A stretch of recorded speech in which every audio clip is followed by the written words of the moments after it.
Hey there, crypto enthusiasts. Welcome back to our channel.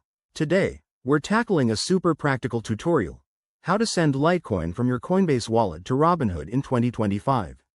If you're looking to move your lieutenant colonel around seamlessly, you're in the right place. This process is straightforward, but always double check for the latest updates since crypto rules can change.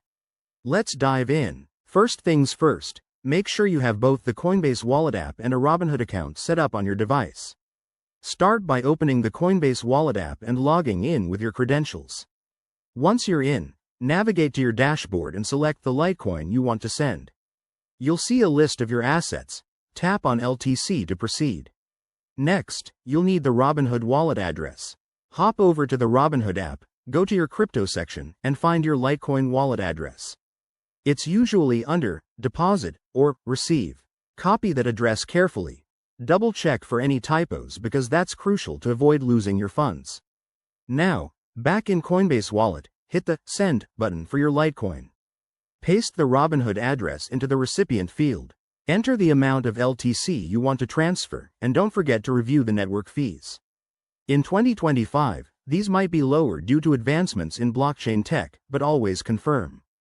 Before you confirm, take a moment to verify everything: the address, the amount, and the network. It should be the Litecoin network. Once you're good, hit send and wait for the transaction to process. This could take a few minutes to an hour, depending on network congestion. After it's done, check your Robinhood account to ensure the Litecoin has arrived. If it doesn't show up, don't panic. Just give it time or reach out to customer support. And remember, security is key. Use two-factor authentication everywhere. There you have it, folks. You've successfully sent Litecoin from Coinbase to Robinhood.